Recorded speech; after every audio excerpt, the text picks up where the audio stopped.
Oklahoma will soon link up to several other states through an electronic system that tracks the sale of drugs used to make meth. It's part of a new law that took effect mid-July that is intended to curb meth production by restricting and tracking cold and allergy medicine purchases. I spoke with Oklahoma Bureau of Narcotics and Dangerous Drug Director Darrell about this new legislation trying to cure one of the state's most damaging problems.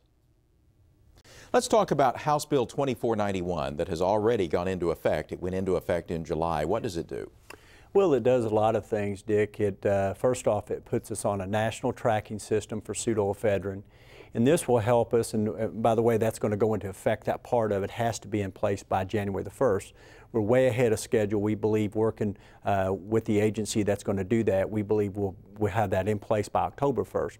But the short of it is that it will allow us to cross-check several bordering states, Kansas, Missouri, and Texas.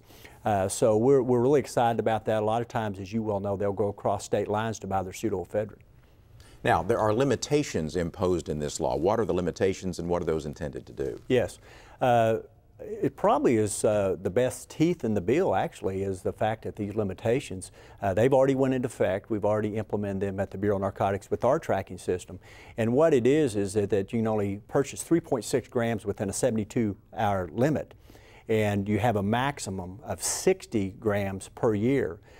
So it's really, it's retroactive. So we're already getting phone calls from people that have already used their limit or that type of situation. So we think that the limits will drive down the pseudoephedrine that's on the street, which in fact will turn and be less methamphetamine labs. So it's designed to limit methamphetamine production and use? Yes, absolutely.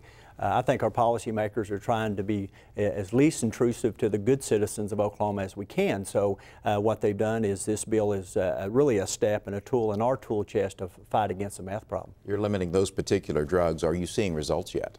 Right now, it's really too early to tell. I do know the phone calls that are being called to our agency at this point, just the anecdotal evidence is that it is having an effect. It is limiting the amount of pseudoephedrine on the street.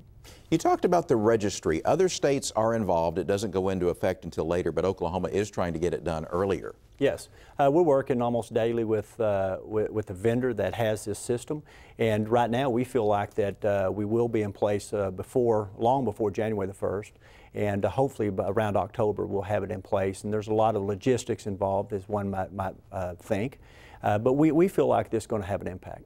There was some controversy over this law. Some people wanted tighter legislation. Others didn't like the restrictions and the drugs that it was handling. Is this a happy medium in your mind? Well, I think that no Oklahoman wants intrusion of government, and I think that that's what the policy makers have to deal with, and I respect that. And right now, I think this is a step. I think it's a good step in the right direction.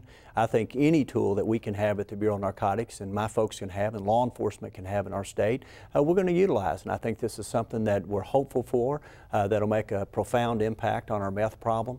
There's good components of this law. Darrell Weaver, Director of the Bureau of Narcotics and Dangerous Drugs, thanks for joining us. Thank you, Dick.